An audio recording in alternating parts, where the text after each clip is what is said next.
malaki ang nagawa ng sipag sa akin. Nung araw, lagi akong may taulo, talagang nagwawala, lagi nakipag-away. Mula dumating yung programa sipag, wala ka pinagbago. Nagkaroon ako, nakahilig ako sa basketball, saka sa mga livelihood, yan. Binaba ng kapulisan natin para sa surrendery, para mabigyan ng magandang maiwas sa pagbabawal na gamot. Kusang loob na rin. Kusang loob na ako sumuko. Kasi walang mapapala para pag-droga. Isa pa yung livelihood, ang dami namin activities na ginagawa. Tulad ng nag-aano ng kandila, mga sabon, mga tadawni. Yan, tinuturo sa amin sa livelihood. Malaki impact sa pamilya ko nung araw kasi lagi may taulo ko, nagwawala. Mula nung yan, nagbago na ang pananaw ko sa buhay. Nag-tricycle na ako, tapos bibigay ko ng pera.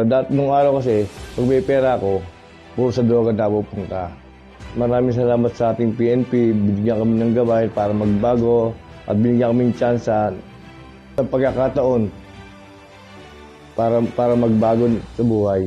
Mga minamahal naming kabarangay, hinihingayat namin kayo kung kayo man ay naging biktima o nalulon sa masamang bisyo. Narito ang Barangay Council para tumulong, gumagapay at mag-assist sa inyo. Handa kaming tumulong. Maraming programa ang Barangay Kalawaan na alam namin na baka ito ang maging daan para kayo ay makalimutan ang mga pinagbabawal na gamot. Sana ay sama-sama tayo sa pagbabago. Umasa kayo na ang Barangay Kalawaan Council ay susuporta para sa inyong pagbabago.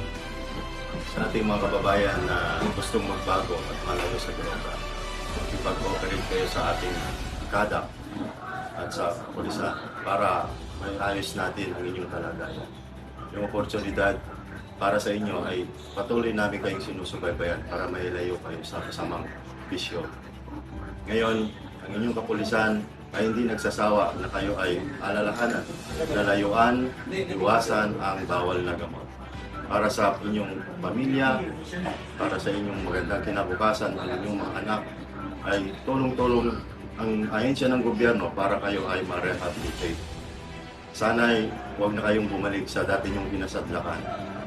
Ngayon, ang pagbabago ay nandito lang ang inyong kapulisan para kayo ay alalayan. Buhay ingatan! Dahil dito, kita ka!